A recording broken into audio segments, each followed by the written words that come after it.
అన్యమత మూలాలు కలిగిన 7 క్రైస్తవ సంప్రదాయాలు. 1.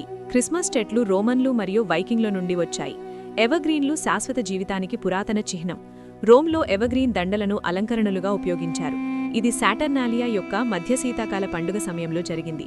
అన్యమత వైకింగ్లు మరియు సాక్సన్లు కూడా చెట్లను పూజించారు. వారు యూల్ను జరుపుకోవడానికి వాటిని తమ ఇళ్లలోకి తీసుకొచ్చారు.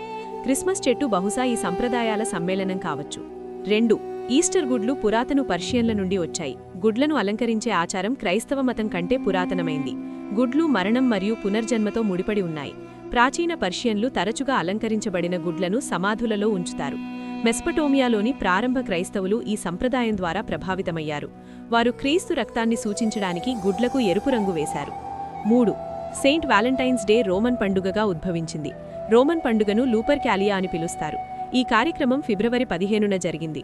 పెళ్లికాని మహిళలు తమ పేర్లను ఒక కలశంలో జోడిస్తారు. అప్పుడు రోమన్ బ్యాచులర్లు పేర్లను ఎంచుకుంటారు. ఈ సరిపోలికలు తరచుగా పండుగ అంతటా ఉంటాయి. కొన్నిసార్లు అవి వివాహాలకు దారితీశాయి. పోప్ గలాసియస్ ఫస్ట్ 400లలో లూపర్ క్యాలియాను నిషేధించాడు. అతను దానిని క్రైస్తవీకరించిన వెర్షన్ సెయింట్ వాలెంటైన్స్ డేతో భర్తీ చేశాడు. 4. ఆమెన్ ఈజిప్షియన్ మూలాలను కలిగి ఉండవచ్చు. నేడు ఈ పదం క్రైస్తవ ప్రార్థనలను ముగించడానికి ఉపయోగించబడుతుంది. కానీ ఇది అమున్ నుండి వచ్చిందని ఒక సిద్ధాంతం ఉంది. ఈ దేవుడిని నూతన రాజ్యకాలంలో 1570 నుండి 1069 బీసీ వరకు పూజించారు. ఈజిప్షియన్లు అతన్ని దేవతల రాజు అని పిలిచారు. ఈ పదాన్ని బహుశా ఈజిప్టులో స్థిరపడిన యూదులు తీసుకొని ఉండవచ్చు. దీనిని హీబ్రూ లేఖనాలలో నిర్ధారణకు ప్రతిస్పందనగా ఉపయోగించారు. 5. ఈస్టర్ బన్నీ ఖచ్చితంగా జర్మనీ సంప్రదాయం. అయితే దాని మూలాలు అస్పష్టంగా ఉండాయి.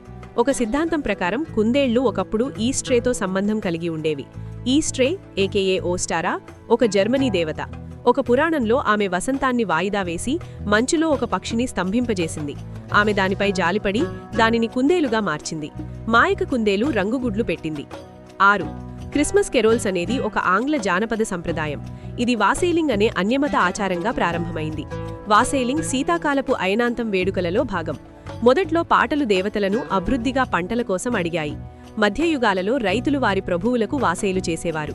ఇది బహుమతులు అడిగే మార్గం. కాలక్రమేణా పద్యాలను క్రైస్తవ పదాలతో భర్తీ చేశారు. 7. బూడిద బుధవారం అనేది నార్స్ ఆవిష్కరణ. లెంట్ సమయంలో క్యాథలిక్లు బూడిద యొక్క ఆశీర్వాదం పొందుతారు. కానీ ఈ సంప్రదాయం వాస్తవానికి వైకింగ్స్ నుండి వచ్చింది.